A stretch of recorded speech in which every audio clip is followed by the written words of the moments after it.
Welcome, everybody, to the Patty G Show. I am your host, Patty G, here with Jim Odom from PreSonus.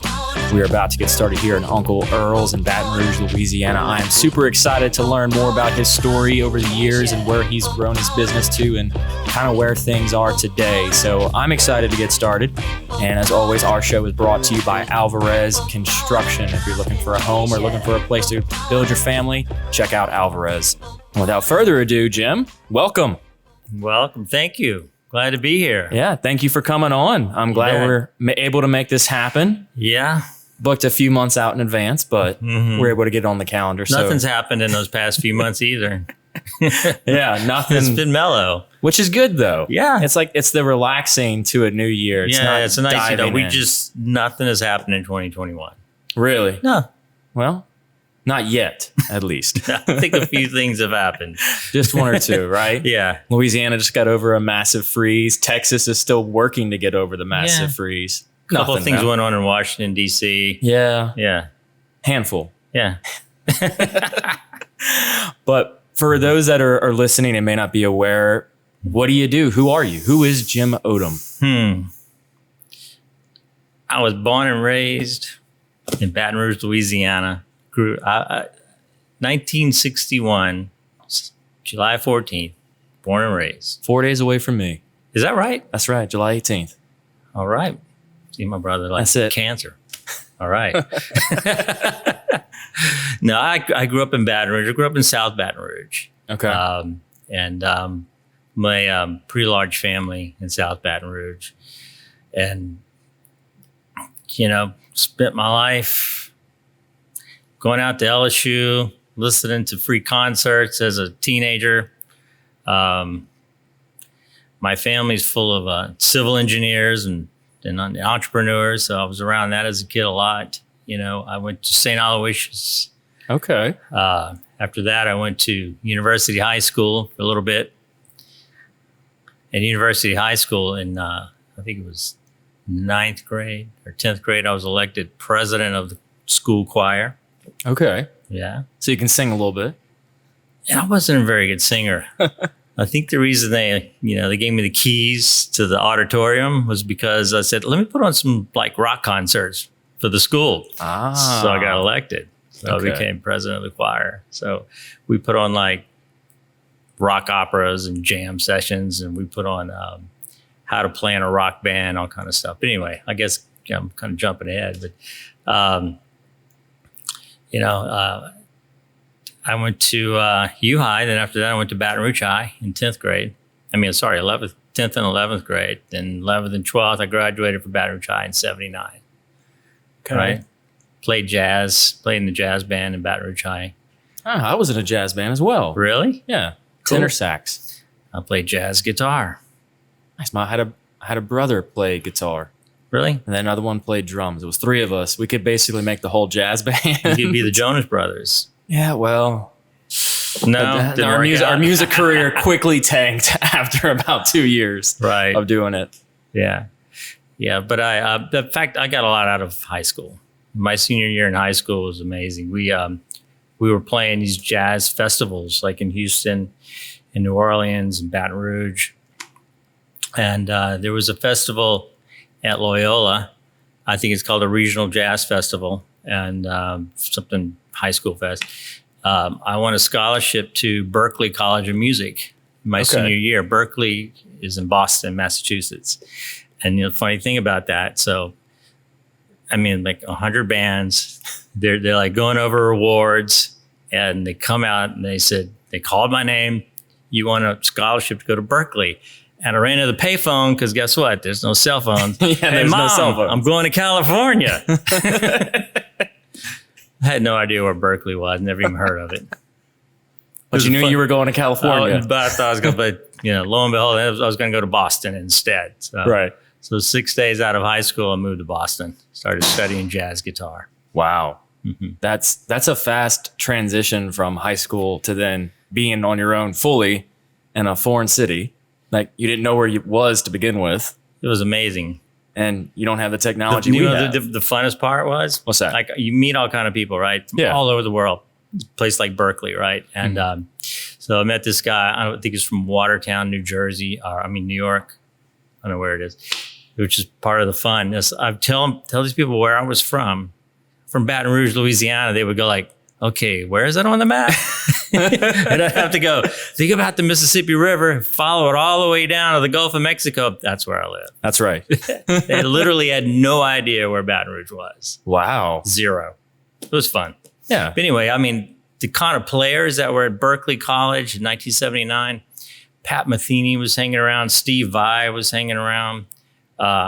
Steve Morse and Dixie Dregs. There were some amazing musicians hanging around Berkeley College of Music in 79, 80. It was a great place to be. Yeah. Great time to be alive and Indeed. be in the thick of it. Yeah.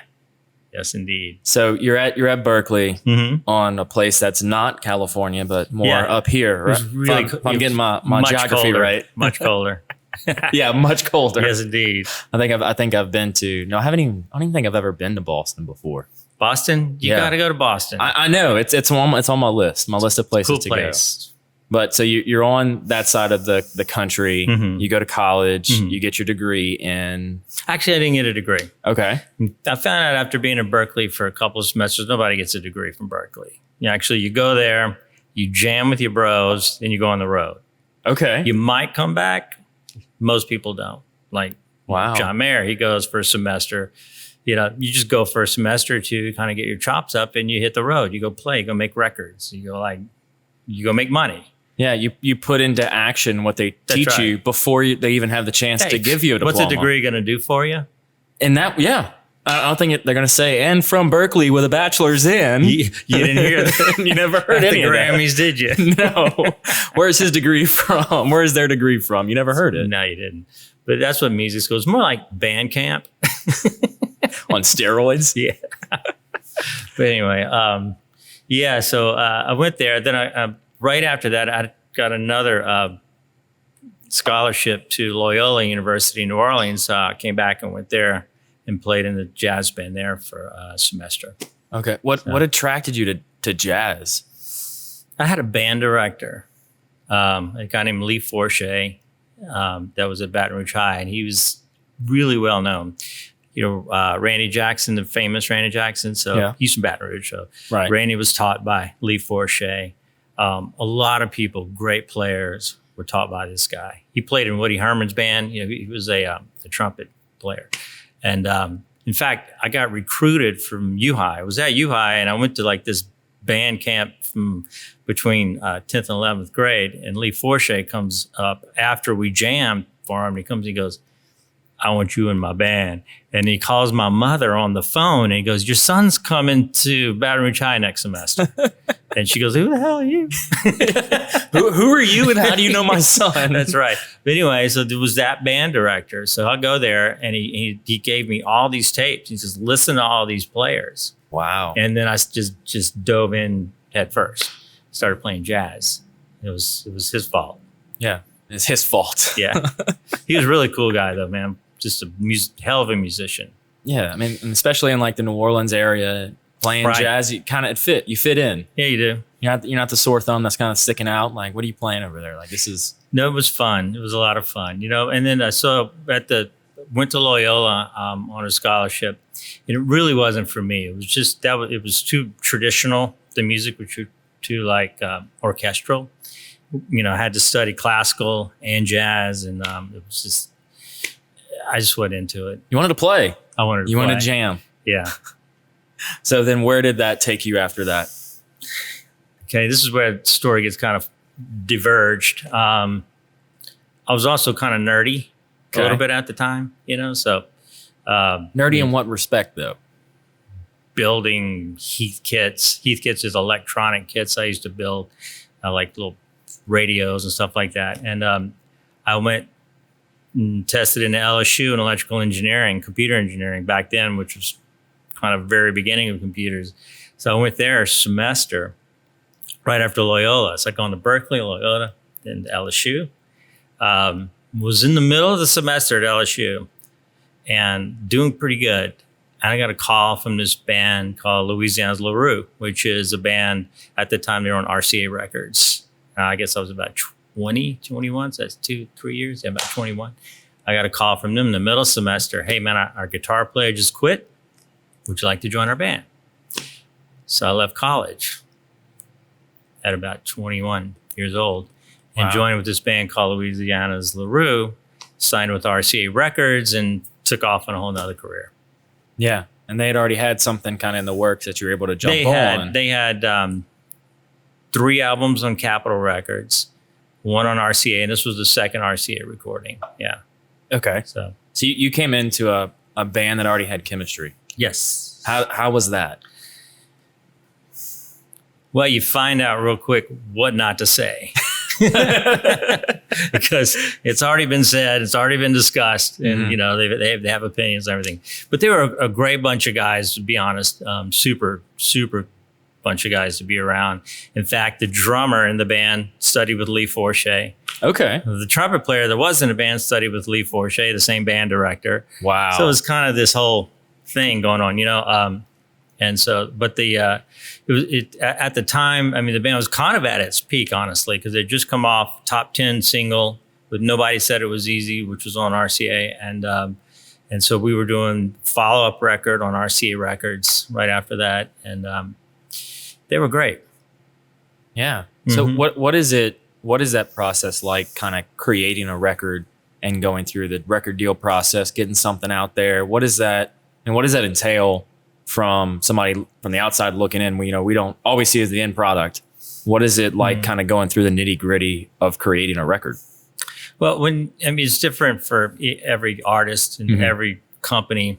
But the process is similar. So you have a business piece, right, which are investors. Investors are the record labels and the distributors and the publishers. Those are the investors, right? So they're putting up money. And in our case, $250,000 to do an album, right? Okay. It's a big investment. Yeah, that's pretty sizable. $250,000, right? Yeah, so, even then and now. That's right. So you've got that going on. Okay, then on the band side, right, you got a bunch of guys that are just creative. You kind of a goofball with your bros, but at the same time, you got to pay attention to that business side, and you got to start writing. So we started writing music because it's all about product. At the end of the day, you're making a product that people are going to buy or not going to buy. Right. Right. So you gotta like balance let's make a cool product that we like, but we got to make it so those guys like it too. The business guys. Yeah. So that's the balance. So once you get that figured out, you write a lot of music, sometimes 20, 30 songs, you pick 9 or 10, and then you go into a studio and they'll bring in hire a producer. And music today, they'll hire 6 or 7 producers, but back then it was just one. Producer comes in, you book time in the studio, and you go for a month or 2 months, sometimes just recording every day, 8, 9, 10, 12-hour days. Wow. And you don't take a break for like 30, 40 days, and just like over and over and over playing the songs again and again and again. It's interesting. I mean, like they'll spend 3 days just getting the snare drum sound. 3 days on a single snare or a single piece of the song. Right, that's right. That's crazy. They don't do that as much anymore because now everything's sampled in sample libraries. You can grab sounds and try different things. Back then, I mean, it was kind of limited, so you had to. But that was the process to make a really good album back then. I mean, it was like building a movie from nothing to finish. And in our case, we tried to bring you on a little journey of music all the way through to the end. Hopefully you enjoyed it. Right. So it takes time. You have to write that script. You got to record it. You got to mix it. You got to master it. Yeah. You got to go out to LA and shoot videos, 3 or 4 of these silly looking MTV videos. I was about to say the MTV videos that look not staged at all. Never staged. Yeah, no. We weren't flying in on some kind of like cosmic disc or anything, which we were. But anyway, it was kind of. It's all part of it. It's all part of it. Gotcha. So that was the thing. So you go all the way through. Then they launch it into what's called a radio network, and you have all these radio buyers that go out and buy time for. Say RCA has 12 artists out this month. All this money goes out to promoting them, and and hopefully it sells. Right. Hope. That's all you got. You wait and find out. It might go whoop, whoop like that, but So within your musical career of recording albums, writing music, and playing with the guys and having the band, that at some point had to morph into what you're kind of into today on the more nerdy, techie side of things, right? So where did that transition kind of happen? Well, like I said earlier, my parallel universe, you know, there was the music part. But I'd built a recording studio in the top of a barn when I was 17 years old. It was a hayloft, and we cleaned it out, and we built a floor. We put in all the sound control stuff, and we were recording up there. And we used to record almost 15, 20 hours every day in my little barn studio. People would come in, and we wouldn't charge them. They just had to buy the tape. We let them record. Yeah. Because I was really into the technology, you know, the machine. Yeah. How does it work? How do we record? What is the process of putting the notes onto the actual record? Right. We had all kind of artists come through the barn studio. We call it studio in the barn, but creative, right? That's awesome. But anyway, so that was going on simultaneously. So here's LaRue, still doing this. We're on a tour bus going across the country, and I've got like a Timex Sinclair computer, which is the first 8-bit microprocessor ever built. And I'm programming it in my bunk while we're on the road. On the tour bus road. Yeah. Okay. You know, because it was cool. It was interesting, right? It's kind of fun. So anyway, so I was kind of doing those things simultaneous. The band got dropped from RCA at about 1984-ish. RCA at that time, just like happens, they just chopped everybody off at the top, and our A&R guy got chopped too, so we went along with. So instead of doing another album on a different label, we decided to break up the band, and it gave me an opportunity just to take off and do something totally different. Yeah, I mean, which is a tough choice to do for a band, you know? Yeah, like you've got this whole bond that you've got being on the road together. You've got all these time spent in the studio. Like you said, 30 days at a time. You build, it's like a family. That's right. And now it's saying, okay, we have to break up the family. That's right.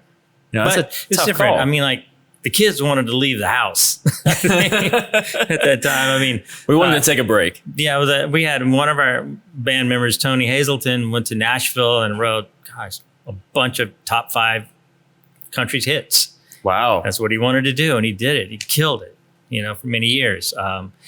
Leon Medic, our producer and bass player, he went on to produce dozens and dozens of more albums. Our singer, Fergie, what's his name? Frederickson, he went on to sing for Toto after us. Wow. Yeah, he did the Isolation album with Toto.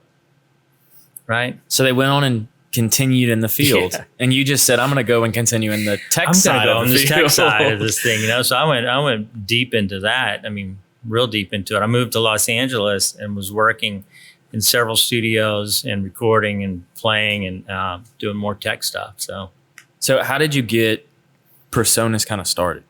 So that was about 10 years later, roughly. So I'm still in about 85. So about 1990, 91, I was working designing sonar systems for a company that was a contractor for the Navy, right? Sonar systems. Yeah, sonar systems are those big things that go boom. Yeah. Boom, underwater. Right. So you shoot sound down to the bottom of the ocean, you let the echoes come back, and you record them, and you do all kinds of analysis, like how deep was it, what's going on, And so I was designing those systems, but doing records on the weekends and at night. I would take a month off at a time or 2 months and do albums. The company that I was working for was real good about that.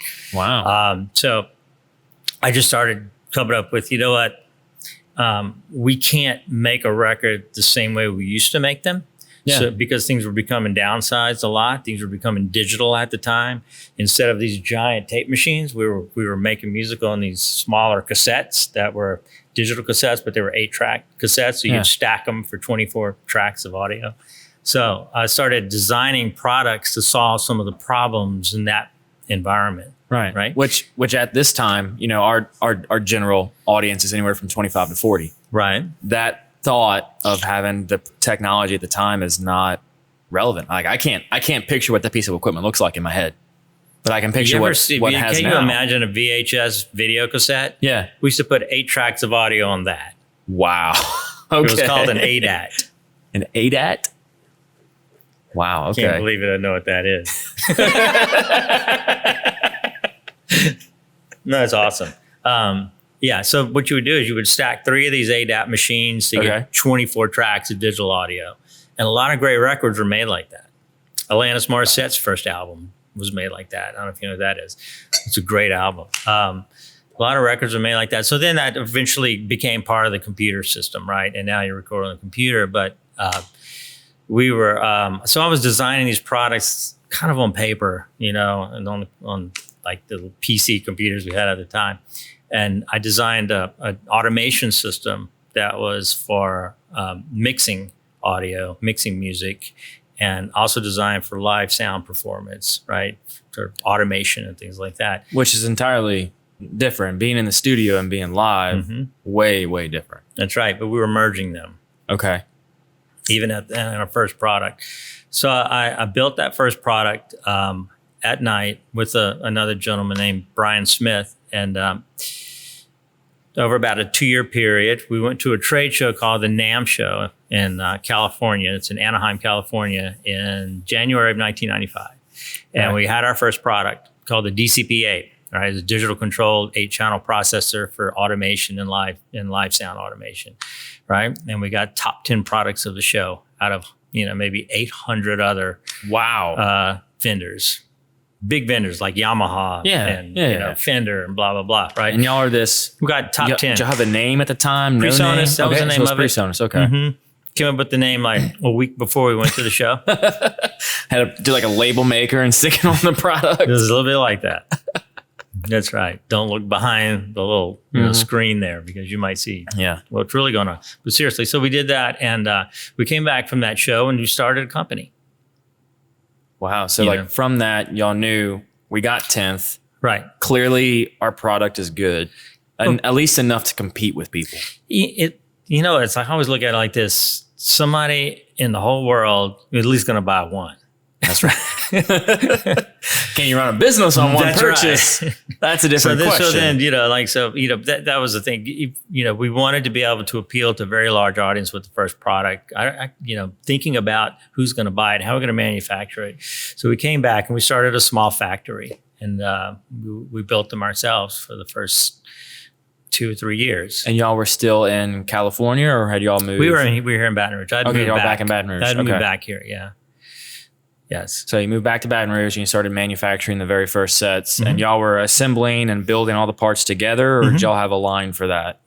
Yes, and yes. Okay. Yeah. We were just assembling, putting all the parts together. We had a small assembly line with maybe 15, 20 people at that time. But we had automation machines eventually. We had what was called wave soldering machines, testing stations, shipping stations, so we were building a factory from scratch, literally. Yeah, which is not an easy task, especially in, the mid to late 90s. No. You didn't have near the tech. I mean, now if somebody wanted to go build a manufacturing plant, well, if the part's not there, we can just 3D print it, right? That's true. We can make what we can make. That's what we the wildest technology ever, but it's right. The thing is, building a factory was tough. But, I guess ignorance is bliss. You don't know what you're going to run into. You don't know what you don't know. So you're just going to go for it, which we did. Yeah, and that's incredible, the fact that y'all can come back to Baton Rouge and say, we're going to build a factory. Right. And we're going to start competing with big names. You're not like you're going into an untapped market. You're going to a market that's very full. It's robust. It's robust. There's plenty of brands in there competing. And y'all are saying, no, we're going to come in and we're just going to we were in this trade show. There were 5 halls. This was huge. There's 100,000 people at this show. And we're all the way down. Pre-COVID. Yeah, that's right. I know what a trip that is. But anyway, so we were down in a basement, basically, with about, 400 or 500 booths. Little 10 by 10s, and we would go up there and we would look at these Yamaha, and then we would look, there's Fender and Gibson and Peavey and these big giant brands. We're like, wow, these guys are huge. Yeah And I guess you're right. Never thought about competition. I only thought about Really? No, I only thought about making product that would fix the issue that we were fixing, and I just never thought about competition until they started copying us and stuff. But yeah, and I mean, that was later. And how do you deal with that? You don't. Just going to happen. You just let it happen. Yeah. Okay. Because you've got a lot of entrepreneurs early on in their phase. If they get wind that someone's trying to copy them, they might get freaked out and try to do what they can to stop them. But y'all's approach was more, let them. You just keep going. We're going to do it better. We're just going to do it different. And by the time they copy that one, we'll turn left. That's right, because you're doing all this time in R&D. That's right. You're improving your product. You're renovating. You're improving. You're building upon your base. But everybody else is just trying to catch up. That's right. And they're trying to build what you already have. By the time they figure out what you've done, you've already done something else. Yeah. At least that's the plan. Yeah. And it's been successful so far. We were talking beforehand. Y'all are in what? How many countries now? Over 80 countries. And that's incredible. Yeah. For one thing, to be selling in the States and to reach all 50 states is huge. Right. But to then say we're now in over 50 countries with multiple physical presences in other countries. Right. So we're at your small manufacturing plant. We're starting to build your assembly line. We're starting to improve that process. How do you know it's the next step what is the next step from there? From getting that assembly down, selling the product, where did you go next? Well, you have to think about scaling, is what you're asking. Yeah. How do you scale and we ended up going to China and different other parts of Asia. I think we met our first manufacturer in Taiwan, but we knew we could manufacture as good as they could because they're really, really, really good at it. In fact, most of the high-end recording mixers and live sound mixers are all made at the same factory in Shenzhen, China. You're talking about Avid and Yamaha. All of them are made at the same factory. Really? So we went to go visit that factory and we cut a deal with them, right, to start making our products. But I mean, we started off with a very small factory that helped us. That was just a partner with us, and we started building. So it helped us scale our production, increase our quality, tighten up as far as compliance and things like that for worldwide production, tighten up as far as logistics and shipping and incoming logistics, reverse logistics, things that you have to deal with as a manufacturer. It helped us understand and grow and do all those things correctly because, you get your ass kicked if you don't. In one way or another, right. Whether it be from taxes or compliance. We have 9 factories now in China that we use. Okay. Mm-hmm. So China, well, there's China, Malaysia, Thailand, and Vietnam right now. So okay, so nine factories. And when did you know it was time to take the next step to open your second office? Second office. And where was it? Let's see. I have to go backwards. I think the second office was in Ireland. Really? Yeah. So your very second office was in a whole foreign country. Right. I think as far as incorporating. Yeah. Like building the next branch of right. So we incorporated in Ireland, and the original idea was to manage what's called EMEA, which is Europe, Middle East, and Africa, out of one office in Ireland. Okay. And to also manage currency in Europe. Right. So that was a big step. Wow. And so how did you go into planning the logistics behind opening an office in Ireland? Drank a lot of beer with a lot of Irish Development Authority folks. Took a lot of trips. Yeah. My long-term partner and our chairman, Kevin Kuig, had a big part in that. His family's originally from Ireland. And Kevin's been on with us since 1995, our first year in business. And Kevin and I went to Ireland and just started shaking hands and meeting people.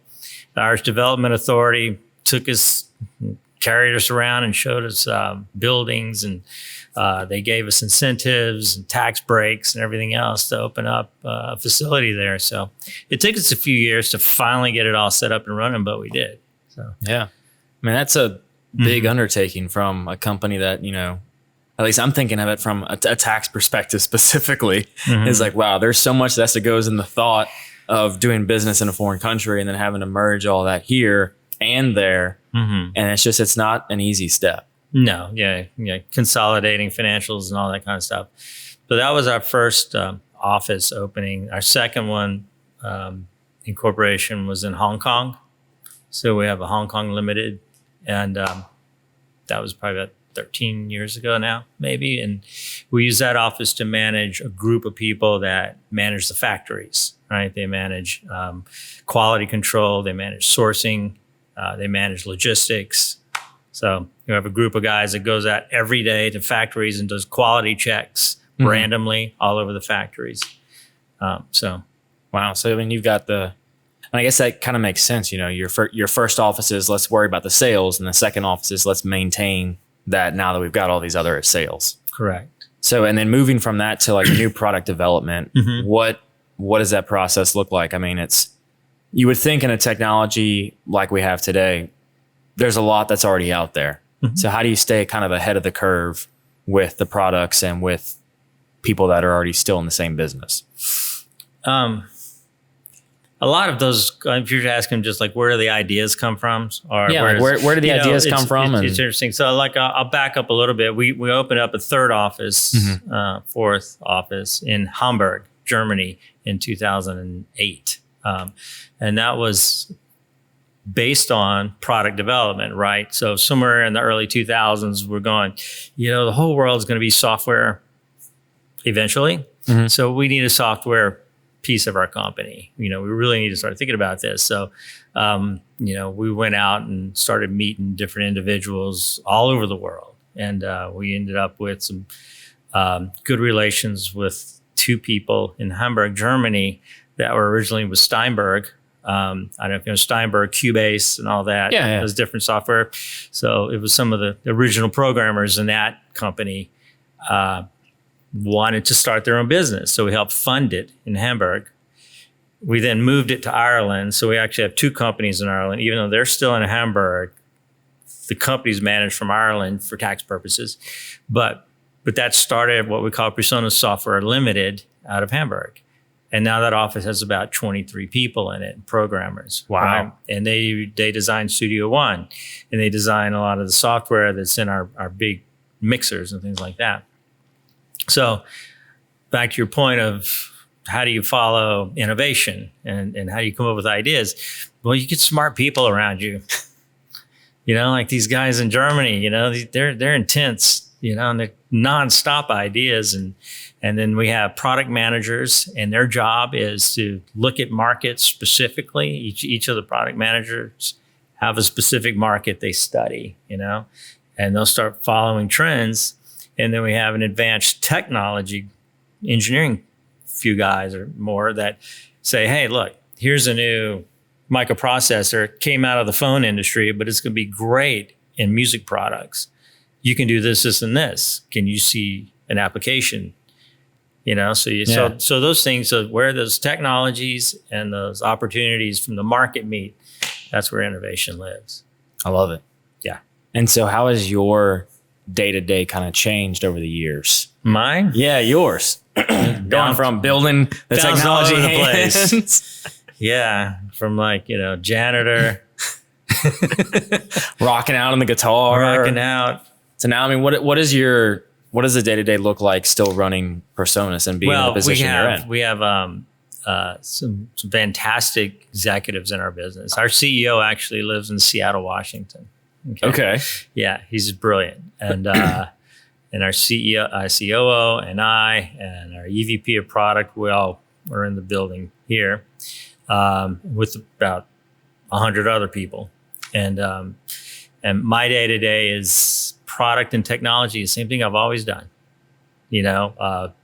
Today we looked at new technologies for mixers. For one thing. We looked at new technologies for microphones, discussed it. So, the same thing. And then coordinating that into business processes that can finish and get something on the market. People say, I just can't seem to finish that song. Mm-hmm. You just need to finish the song and put it out. Yeah. Not all of your songs are going to be a hit.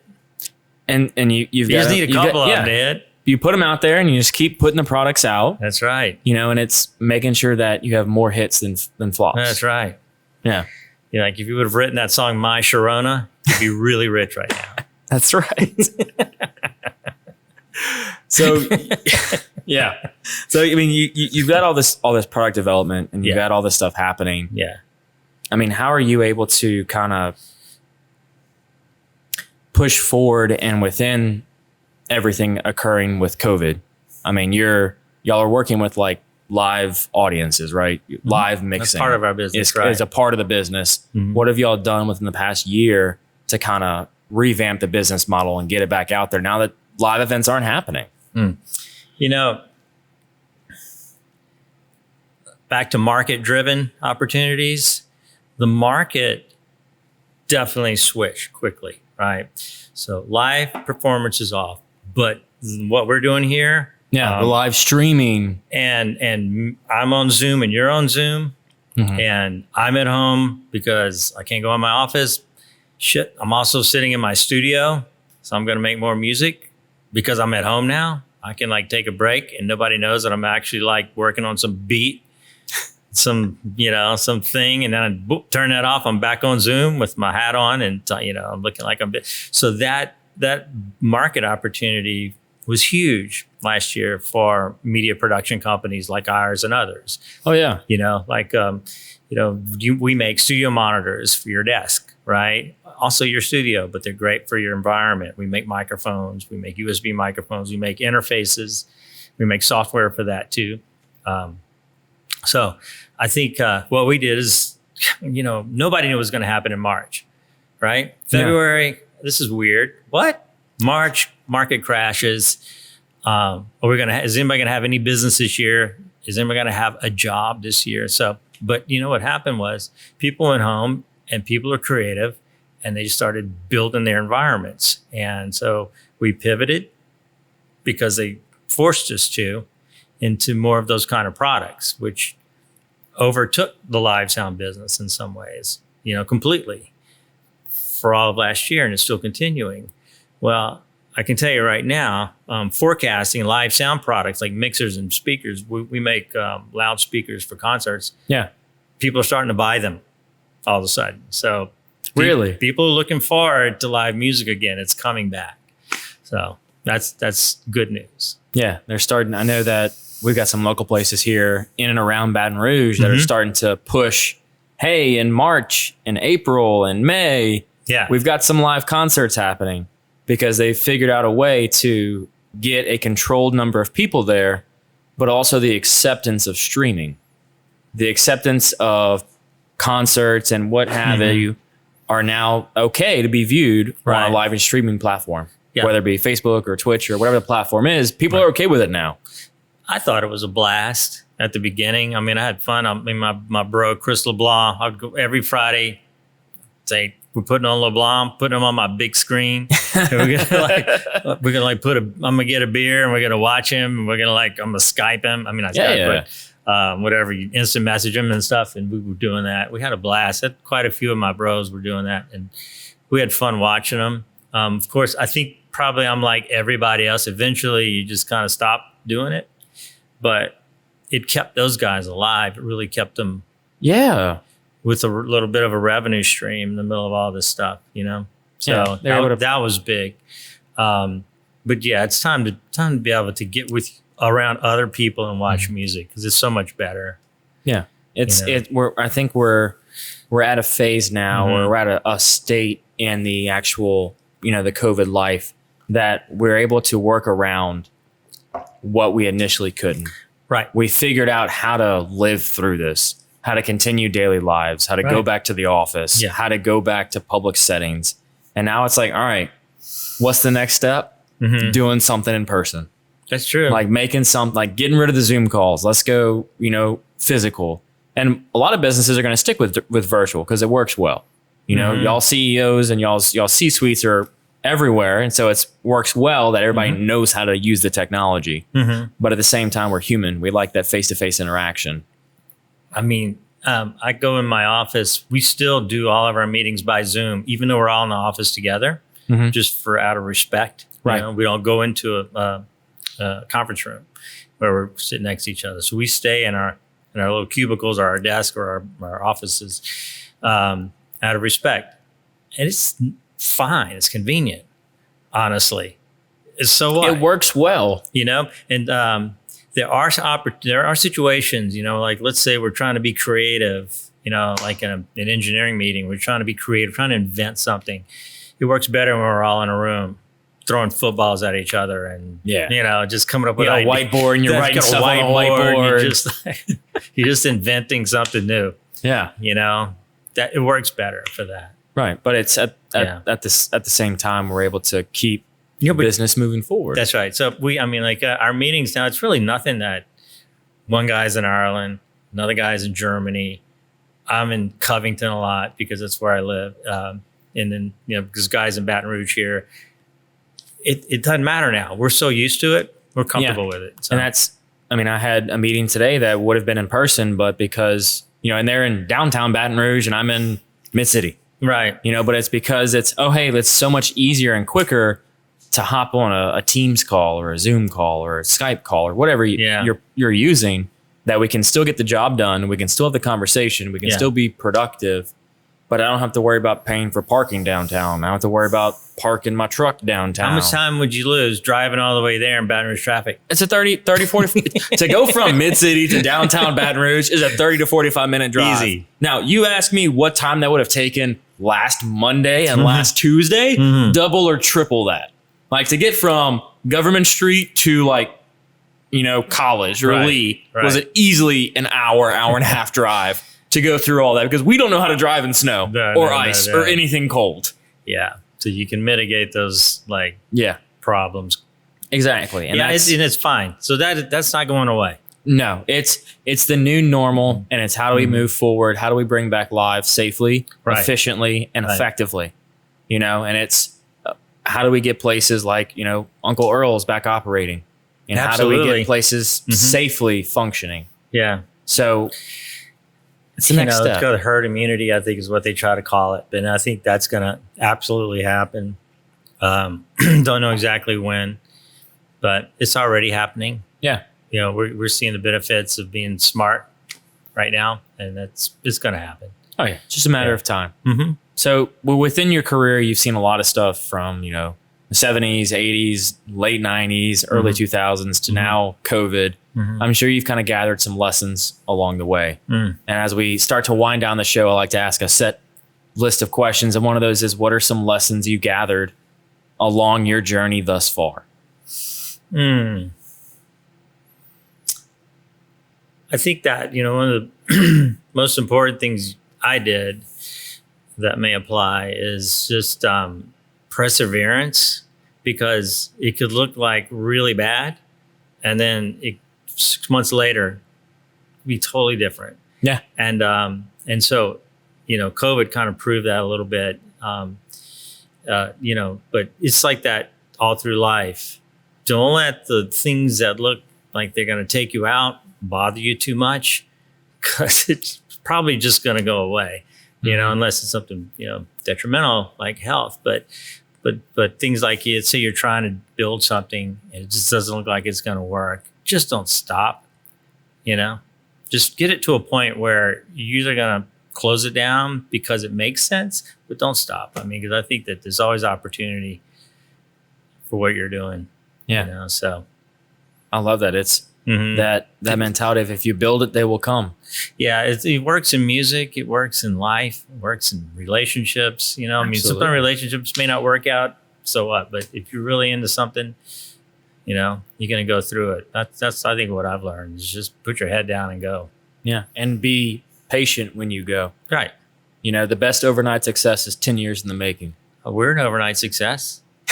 Well, it took you since 95, right? 25 years later, but yeah. And that's especially, I find especially with the younger generation, those that were born around the time y'all were getting the company started are now seeing all this stuff, but the only reason they're seeing it and it being so successful is because they're just now hearing about it. And so when they hear about it, they think it was born yesterday.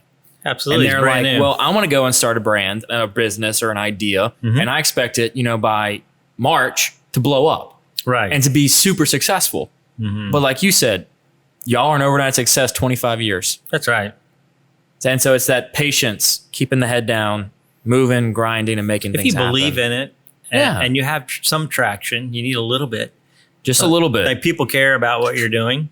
You need a little bit of traction. And then always, I think another thing is just think bigger than you're thinking. Just think bigger. Because if you're thinking like, man, if I can really conquer this parking lot here on Acadian and Perkins Road, think bigger than that, because that's probably going to run out for you. So just feel like don't feel afraid to think bigger. Yeah. Like, hey, I don't know, maybe we'll have factories in 6 countries one day. Think bigger. Yeah. Why not? I'm sure that was not the first thought when you're putting the first piece of equipment together. No. Here in Baton Rouge, it was not, one day we're going to be doing this, not in the States. That's right. One day we're not even going to be touching this. It's going to be all across seas. It's going to be all in different countries. Yeah. And by the way, we're going to be selling to 80 countries. Right. That was not the first thought. The first thought was get this product right, get it to market, and we'll figure out the rest as we go. The next step is think a little bit bigger. Just keep that going. I mean, if you think about like these guys like Jeff Bezos, I mean, he wanted to just sell a few books a day. That was his goal. Yeah. Now he's delivering everybody everything. I know.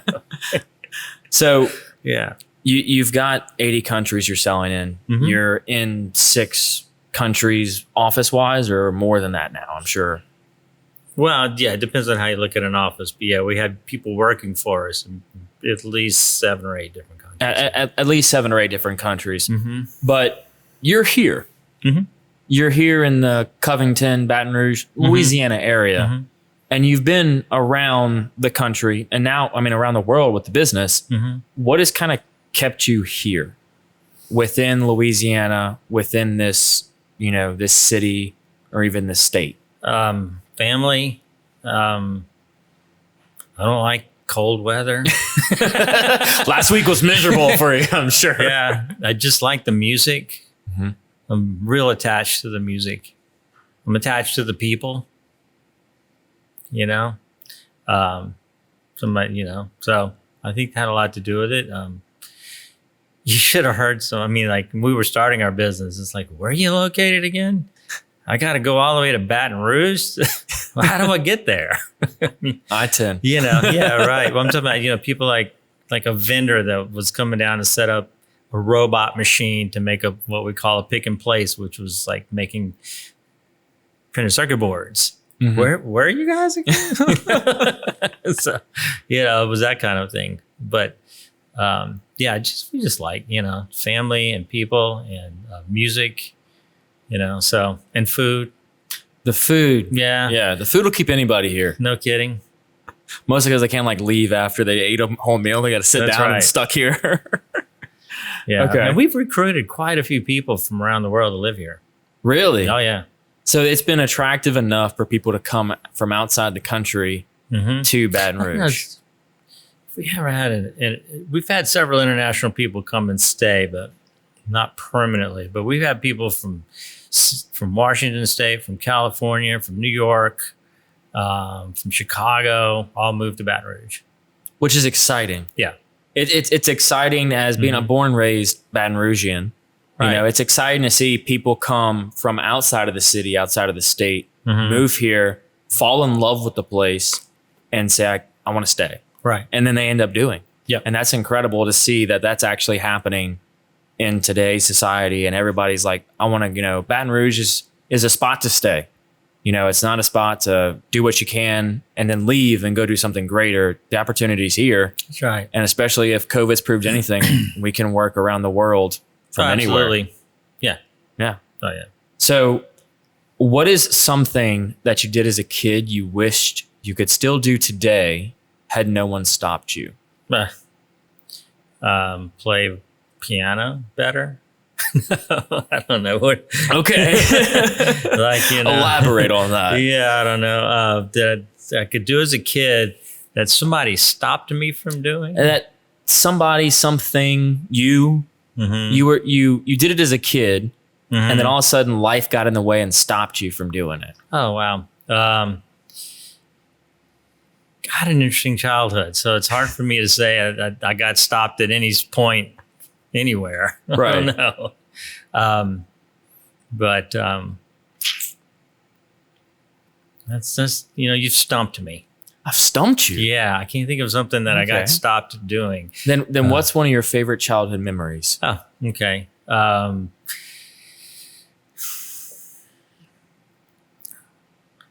guess being with my dad and my grandfather and their buddies, and one of their buddies had a guitar, and I was probably maybe 4 or 5, and they're standing up and they're singing song after song after song after song from, I don't know, people. I didn't know the music, but I would sit there and watch them and listen to them, and eventually they put the guitar on me and let me play it, and just the feeling of being with all those people that were so happy to be together and play music together. It's probably one of my favorite memories. Yeah. My grandmother her whole family was from France. She was an amazing cook. And so she would cook and they would sing. I love that. Yeah. And that's, I've got many memories like that here. Yeah. And going to my grandparents' house or going down to South Louisiana. Every Sunday. Yeah. It's one of grandma's house, and she would cook roasts and rice and gravy and peas, And that was lunch, that was dinner, and that's it. Yeah, and if you didn't like it, well, you went hungry. That's right. So, for one of the final questions of the show, what is something I can do to help you? Something you can do to help me. Keep doing your show. This is great. I've enjoyed this, and I hope that you can touch more people. Yeah, that's the goal, right? To touch as many people as we can. And that helps me. Okay. Right? Because I like to see people grow and succeed. So well, I'm gonna keep the show going. Good. So long as, Flashbang stays around and actually keeps producing the show. So awesome. I'm appreciative of them. And Jim, thank you so much for your time, for coming on the show. I appreciate it. I'm glad I got to learn a little bit more about the history of PreSonus and the history of you and everything you've done thus far. And I'm very thankful for everybody listening or watching or tuning in, whatever platform you're absorbing this content. Thank you all so very much for tuning in to the latest rendition of The Patty G Show, which is sponsored by Alvarez Construction, that builds more than a home. It builds a dream where you can raise your family. So guys, I am Patty G of The Patty G Show, here with Jim Odom from PreSonus. Y'all have a good one. Thanks.